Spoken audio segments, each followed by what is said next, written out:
सबसे पहले तो हम जानना चाहेंगे जन सेवक क्रांति पार्टी इस बार जो विधानसभा चुनाव है उसमें किस तरह की तैयारी करके आई है। नमस्कार आपके दर्शकों को। देखिए, जो भी राजनीतिक दल होता है वो हर पॉलिटिकल प्रोसेस को, राजनीतिक प्रक्रियाओं को पूरा करता है। तो जनसेवक क्रांति पार्टी भी इस बार राजनीतिक प्रक्रिया को पूरा करने जा रही है।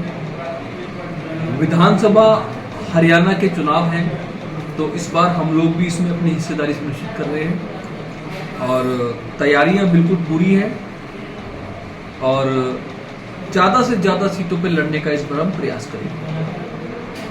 अंकित जी, सबसे महत्वपूर्ण हो जाता है कि तमाम जो राजनीतिक पार्टियां हैं वो लंबे समय से कार्यरत हैं, अपने प्रत्याशी को चुनाव भी लड़ाती हैं, जीत का आकलन करती हैं। क्या आपने अभी तक किसी भी प्रत्याशी के बारे में सोचा है, या जाति विशेष या धर्म विशेष किसी ऐसे प्रत्याशी को आप लाने की बात कर रहे हैं, या कुछ ऐसा कुछ चल रहा हो आपके दिमाग में? देखिए, ऐसा कुछ नहीं है और जितने भी राजनीतिक दल हैं वो अपने अपने तरीके से अपनी अपनी रणनीतियों से कार्य करते हैं, लेकिन जनसेवक क्रांति पार्टी की एक विशेष बात यह है कि वो युवा पार्टी है और पढ़े लिखे लोगों की पार्टी है और जाति पाति धर्म लिंग इन सबसे ऊपर हट करके कार्य करने वाली पार्टी है, जो चाहती है कि राजनीति में शुद्धिकरण हो, जो चाहती है कि राजनीतिक क्रांति है, जो चाहती है कि पढ़े लिखे लोग आगे आए।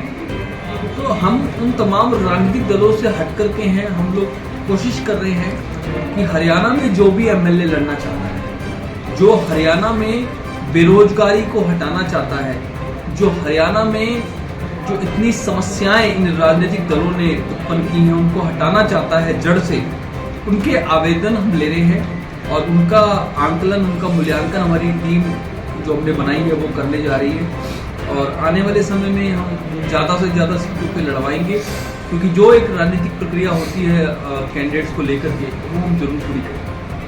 अंकित जी, तो वैसे कहा जाता है कि दल बदलुओं के लिए आप अगर अपनी पार्टी में ले रहे हैं, आज आपके साथ है, कल किसी और के साथ हो, तो क्या दल बदलू के जो लोग होंगे उनकी जगह होगी आपकी पार्टी में? देखिए, हमारा हरियाणा ना इसीलिए जाना जाता है आया राम गया राम जी, कि जब 1966 में हरियाणा बना था, हरियाणा की राजनीति में भूचाल इसी तरीके से आए थे कि लोगों ने ना 24 घंटे के अंदर 3 से 4 बार पार्टियों को बदला।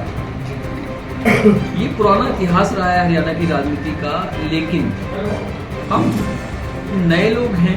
हम सिर्फ ये चाहते हैं ऐसा व्यक्ति राजनीति में आए जो समाज की सेवा कर सकता हो, जो समाज में बदलाव करने की चाह रख सकता हो।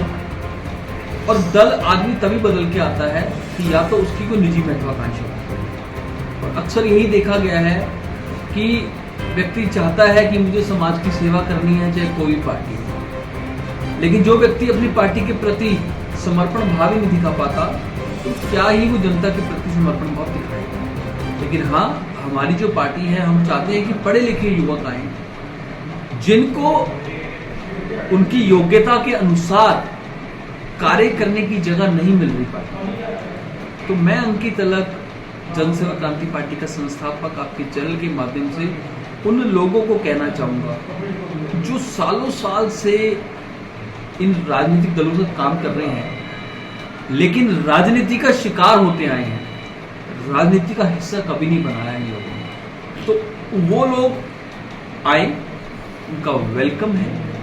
और जो हमारे पार्टी के क्राइटेरिया हैं, जो पार्टी का प्रोटोकॉल है, जो पार्टी के नियम हैं, पार्टी के सिद्धांत हैं, पार्टी की नीतियां हैं, उन पे अगर वो कार्य कर सकते हैं तो मैं उनकी तरफ हाथ जोड़ करके, दिल खोल करके उनका स्वागत करूंगा। पार्टी बनाना कोई इतना आसान कार्य नहीं है। आपने एक पार्टी को बनाया, उसको खड़ा किया। आगामी विधानसभा चुनाव में आप पूरी तरीके से तैयारी कर रहे हैं और राष्ट्रीय अध्यक्ष होने के नाते आप अपने प्रत्याशियों को भी चुनावी मैदान में उतारेंगे। क्या आपके मन में सूझा कि अब पार्टी बनाई जाए और पार्टी के साथ अपने प्रत्याशियों को चुनावी मैदान में उतारा जाए? कोई ऐसी घटना जो आपके साथ घटी? देखिए, घटना कुछ स्पेसिफिक नहीं घटी, लेकिन मैं समझता हूँ कि लोकतंत्र में और हमारा भारत का संविधान हमें एक अनुमति देता है कि आप राजनीति में आ सकते हैं, राजनीतिक दल बना सकते हैं। दूसरी बात यह है कि मेरा शुरू से अपनी विचारधारा रही है कि सही को सही बोलो, गलत को गलत, और ना सिर्फ गलत को गलत बोलो, उसको ठीक करने का प्रयास भी करो। 2019 में हम लोगों ने कोरोना काल में बहुत मेहनत करी, गुड़गांव की लोगों की सेवा की। उस समय एक एहसास हुआ कि जिम्मेवारी किसकी है गुड़गांव की जनता की, वो क्यों कुछ नहीं कर रहे हैं। हर जन एक दूसरे की मदद कर रहा था, तो हमने यही निकाला कि ये तो जनसेवक तो खुद ही बन गए। तो हमें लगा कि जो हरियाणा में इतनी समस्याएं हैं ये ठीक कैसे होंगी, तो उसकी जड़ में गई। तो वो समस्या ही नहीं राजनीतिक नेताओं ने दी, ये स्थायी समाधान निकालना ही नहीं चाहते हैं। ये चाहते हैं कि गरीब लोग गरीब रहें, मिडिल क्लास आदमी आगे ना आए, अमीर और अमीर होता जाए और इनके बच्चों का भविष्य बनता जाए। तो मेरे अपने कोई निजी पेन पॉइंट नहीं थे, समाज में हम रहते थे, समाज में देखते थे कि लोग त्रस्त हैं, लोग डिस्कस करते हैं, लोगों की उम्मीद टूट चुकी है। तो मुझे समाज में काम करना था, मुझे लोगों के लिए करना था। तो मैंने उन राजनीतिक दलों को नहीं चुना, क्योंकि मेरा नाम अंकित अलग है और मैं अलग रास्ता चुनना चाहता था। और वो कहते हैं कि नए ताले पुरानी चाबियों से नहीं खुला करते। तो आज हमारे देश के प्रधानमंत्री भी हमेशा ये बोलते हैं कि हमारे देश में जो मैक्सिमम परसेंटेज है वो युवाओं की है। युवा शक्ति है, युवा नायक है, लेकिन युवा ना तो विधायक है, ना तो सांसद है, ना तो मुख्यमंत्री है, ना प्रधानमंत्री है। सर कहते हैं युवाओं में तो एक्सपीरियंस होता नहीं है, उसके बारे में क्या कहेंगे? क्या नहीं होता युवाओं में? एक्सपीरियंस। देखिए, युवाओं में जोश होता है।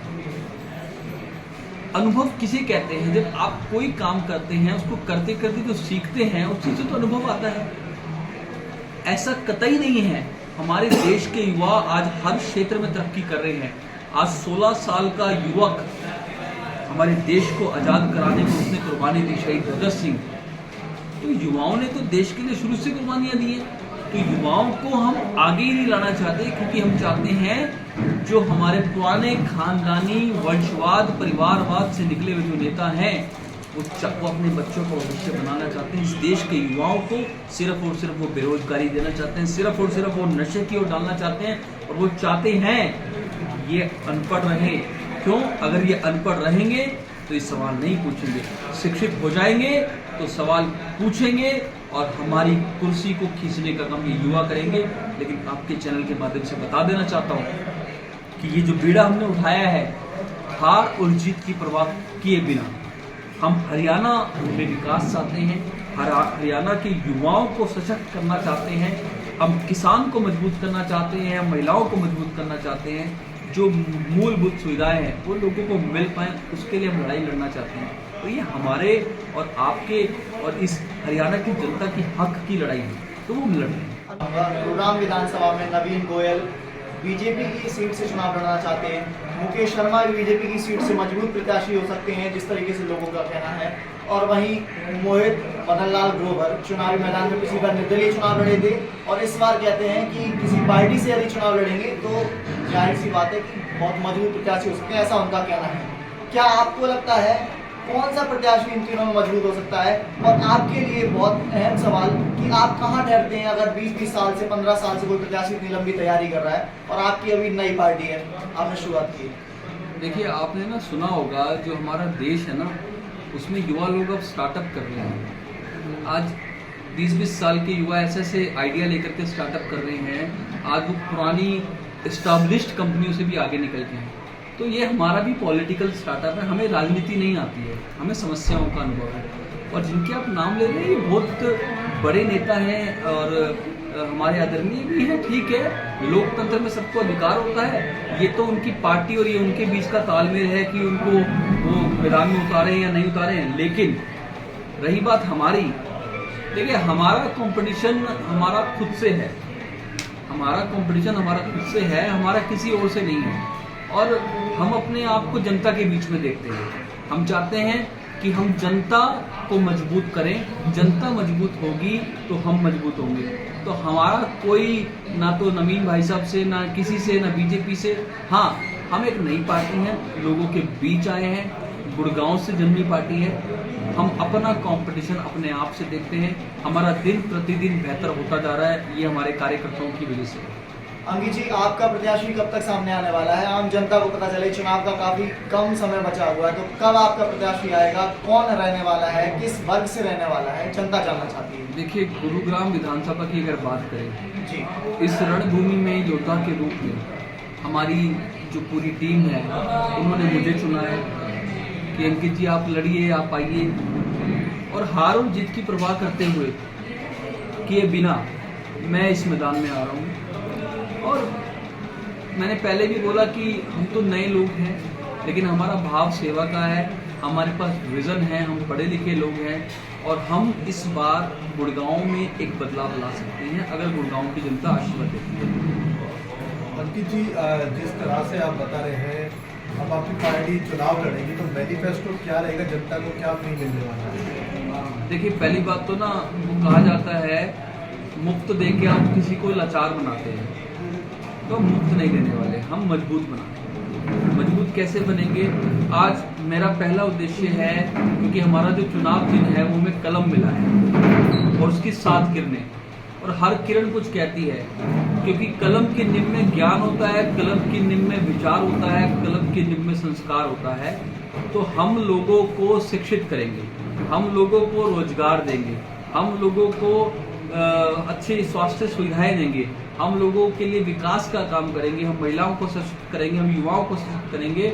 और अगर मुझे गुड़गांव की जनता ने विधायक चुना, मैं आपके चैनल के माध्यम से बोलना चाहता हूं, जो गुड़गांव के 2 सबसे बड़े मुद्दे हैं आज, गुड़गांव में स्वास्थ्य सुविधाएं नहीं है, मैं गुड़गांव में पहली कलम से ही अस्पताल बनाने का काम करूँगा। दूसरी बात, हमारा गुड़गांव का वास्तु ट्रैफिक जैम, जिससे लोग आज तनाव में हैं, लोगों को जाना होता है तो 40 से 60 मिनट लग जाते हैं। तो मैं ट्रैफिक जैम से मुक्त कराने के लिए हमारे पास ब्लूप्रिंट है, हम उस पर काम करेंगे। तो बाकी मूलभूत सुविधाओं पर तो हम काम करेंगे।